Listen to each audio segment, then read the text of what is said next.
তিন জায়গায় বিসমিল্লাহ না পড়লে মারাত্মক বিপদ আপনার জীবনে চলে আসতে পারে। আপনি কল্পনাও করতে পারবেন না এই তিন জায়গায় বিসমিল্লাহ পড়ার কত ফজিলত আল্লাহর হাবিব সাল্লাল্লাহু আলাইহি ওয়াসাল্লাম বলে গিয়েছেন।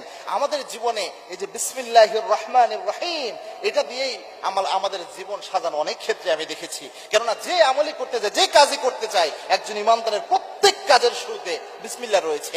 হেন কোনো কাজ নাই, ভালো কাজ নাই যেটা শুরুতে বিসমিল্লাহ নাই। বিসমিল্লাহ হচ্ছে আল্লাহর দেওয়া বরকত, এবং বিসমিল্লাহ খুব গুরুত্বপূর্ণ একটি বিষয়। আল্লাহর হাবিব সাল্লাল্লাহু আলাইহি ওয়াসাল্লাম ম্যাক্সিমাম ভালো কাজের ক্ষেত্রে বিসমিল্লাহ দিয়ে শুরু করতেন, এবং যে কাজে বিসমিল্লাহ থাকে না, আল্লাহর রহমত থাকে না, বরকত থাকে না, ওই কাজে তিন জায়গায় অবশ্যই মাস্ট বি বিসমিল্লাহ পড়তে হয়। তার মধ্যে এক নাম্বার হচ্ছে বাথরুমে প্রবেশের শুরুতে বিসমিল্লাহ পড়তে হয়। আপনারা হয়তো অনেকে চিন্তা করবেন, হুজুর বাথরুমে প্রবেশের শুরুতে আবার বিসমিল্লাহ কেমনে? বাথরুমে প্রবেশের যে দোয়াটা আমরা পড়ি, আল্লাহুম্মা ইন্নী আউযু বিকা মিনাল খুবসি ওয়াল খাবায়েস, এটার একটা ফজিলত রয়েছে। আর বিসমিল্লাহর সাথে যদি আমরা এই দোয়াটা পড়ি, এটার আরেকটা ফজিলত রয়েছে।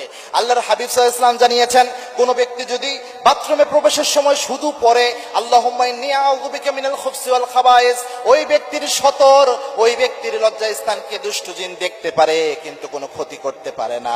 আর কোন ব্যক্তি যদি বিসমিল্লাহর সাথে দোয়াটা পড়ে, বিসমিল্লাহি আল্লাহুম্মা ইন্নী আউযু বিকা মিনাল খুবসি ওয়াল খাবায়েস, আল্লাহর হাবিব জানিয়েছেন ওই ব্যক্তির সতর দুষ্ট জিন দেখতেই পারে না, ক্ষতিতে করবে অনেক দূরের কথা, দেখতেই পারে না ওই ব্যক্তির সতর। সুতরাং বিসমিল্লাহর সাথে এই দোয়াটা পড়েন, বাথরুমের দোয়াটা, তাহলে সবচেয়ে বেশি ফজিলত। আপনার সতরই দেখতে পারবে না, দুষ্ট জিন অন্ধ হয়ে যাবে। সুতরাং এটা সবচেয়ে ফজিলতপূর্ণ। দুই নাম্বার হচ্ছে খাওয়ার শুরুতে অবশ্যই বিসমিল্লাহ পড়বেন। যাই খান, যখনই খান বিসমিল্লাহ পড়বেন। যদি পড়তে ভুলেও যান, যখনই খেয়াল হবে আপনি পড়তে পারেন বিসমিল্লাহি আউয়ালিহি ওয়া আখিরিহি, অথবা আরেক হাদিসে এসেছে বিসমিল্লাহি আউয়ালাহু ওয়া আখিরাহু, এটা পড়বেন, তাও বরকত পেয়ে যাবেন। কেননা খাবার খাওয়ার শুরুতে বিসমিল্লাহ খুব জরুরি।